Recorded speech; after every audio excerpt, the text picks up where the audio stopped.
On the guys in this movie. I like the whole premise of this. Yes, it's a little bit of a switch up, a total energy change.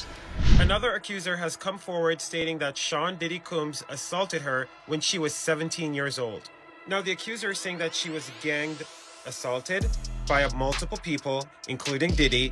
This is a photo of her sitting in his lap. Okay, so it looks like Cassie is getting bolder and bolder when it comes to her situation with Diddy, because she just came out to publicly declare her support for the other victims who have filed lawsuits against him.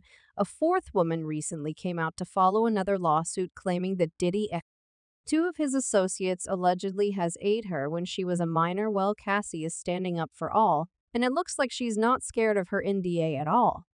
While it looks like things are about to get really messy between her and Diddy, so y'all better get ready to dive into this crazy mess. So it looks like there's a new alliance of women rising up against Diddy, and Cassie is right at the front of the charge. It's not surprising that she would be taking this very seriously, considering that she was the very first person to follow a lawsuit against Diddy, and she set the ball rolling on this scandal, and it doesn't look like this scandal is going to be dying off anytime soon, especially considering that new lawsuit that just came out a couple of days ago. Now, all the lawsuits have been bad, but there's something about this new lawsuit that makes it more sinister than the other three lawsuits, and it's probably having to do with the fact that she was a minor at the time, and she wasn't even done with high school yet at the time that it happened. She filed the lawsuit anonymously, and she is only known by the pseudonym Jane Doe. She also made the smart decision to use the same laws that Cassie used, and she filed her own lawsuit. Her lawyers released a statement saying Miss Doe has lived with her memories of this fateful night for 20 years, during which time she has suffered extreme emotional distress that has impacted nearly every aspect of her life and personal relationships. Given the brave women who have come forward against Mr. Combs and Mr. Pierre in recent weeks, Miss Doe is doing the same now.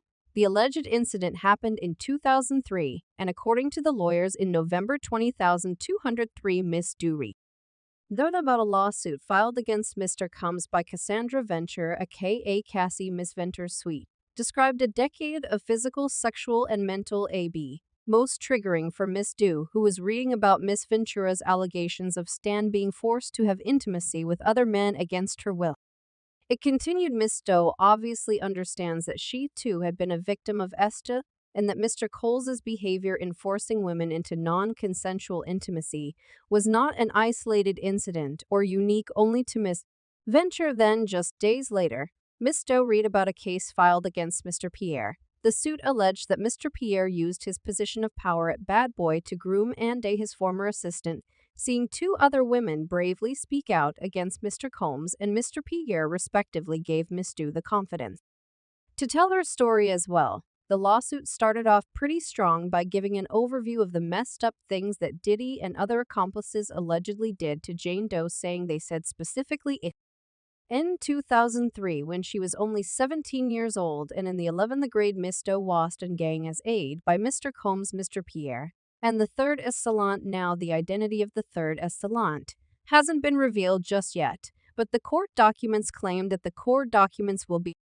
updated with the name of the third assailant pretty soon, and something tells me that the third assailant is actually another big-name celebrity. That's why it hasn't been revealed just yet. Listen, I just know that there is going to be a lot of insane chaos on the streets when the third assailant is finally revealed, and my nosy self kind of can't wait to expose them all. Okay, so back to the lawsuit. So according to the court document, Jane Doe was only 17 when the incident happened. She and her friends had been at a bar when Harvey Pierre, the former president of Bad Boy Records, walked up to her and tried to pick her up, flaunting his position in her face and talk about how he knew Diddy and blah blah blah. The lawsuit said on the evening in question, Miss Doe was with friends in a lounge when she was approached by who she later learned was Mr. Pierre. Mr. Pierre was with his own friends, including the third assailant, Mr. Pierre the third assailant, and their friends were dressed in suits. Mr. Pierre repeatedly complimented Miss Doe's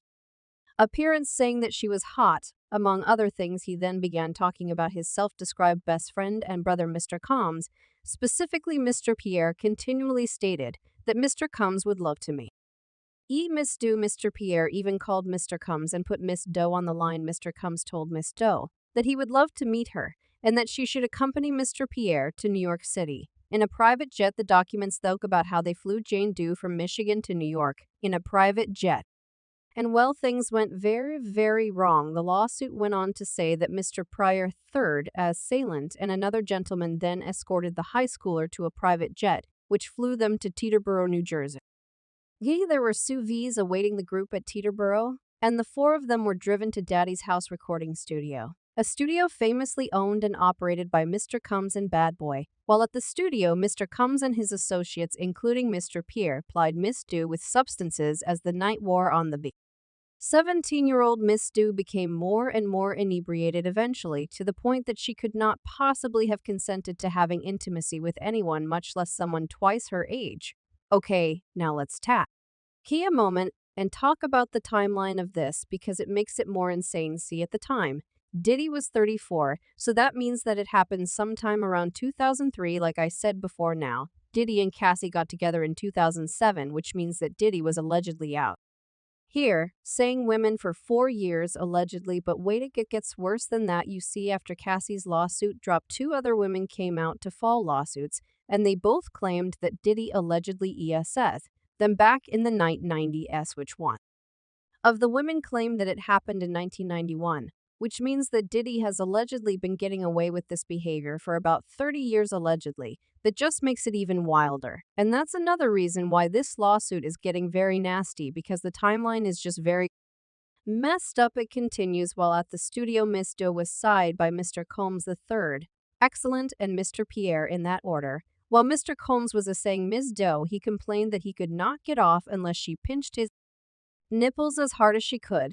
Mr. Combs then watched on as a third assault, who Miss Doe had not even realized had begun as a Miss Doe, as she told him to stop. After third assault was finished, Mr. Pierre took his turn and then forced her to give him oral action, during which Miss Doe was choking and struggling to breathe. The lawsuit also said Mr. Pierre finished, and he left Miss Doe in the bathroom alone. Miss Doe fell into the fetal position and lay on the floor. Her privates were in pain. Finally, after a period of time, Miss Doe regained her bearings. However, she could barely stand up and had to be helped to walk out of the building and back into the car. She was taken back to an airport and flown back to Michigan. However, she has very limited recollection of her transport home and only remembers being in her car sometime early in the morning. The lawsuit is just screaming red flags, revealing that Cassie played a much more significant role in helping other victims than initially believed. When Cassie and Diddy dropped a bomb about settling out of court, fans were quick to talk, claiming it was a massive cash grab on her and that she was solely after the money. You know, the usual stuff they put on women. There were folks disappointed that Cassie didn't stick to her guns and take the case to trial. They argued she could have done the world a lot of good by refusing to settle, suggesting that a trial would have brought on way more to Diddy than the lawsuit did, because everyone was convinced that there's a lot more to Diddy that we don't know. Because listen, this man has been under a lot of public scrutiny for the longest time. Needless to say, people were hungry for more details, and there were high hopes that the case was going to go to trial, so they were kind of disappointed when Cassie chose to settle with Diddy. Angry, nosy fans started to spin the narrative around Cassie, talking about how she was being selfish and only cared about herself, and that she wasn't doing her part to encourage other victims to speak up and all that stuff. Well, it's enough, because it turns out Cassie's move sparked a chain reaction. In fact, her lawsuit has had more impact than even Cassie herself could have dreamed of, because she gave other victims the courage to speak up and get some justice for them.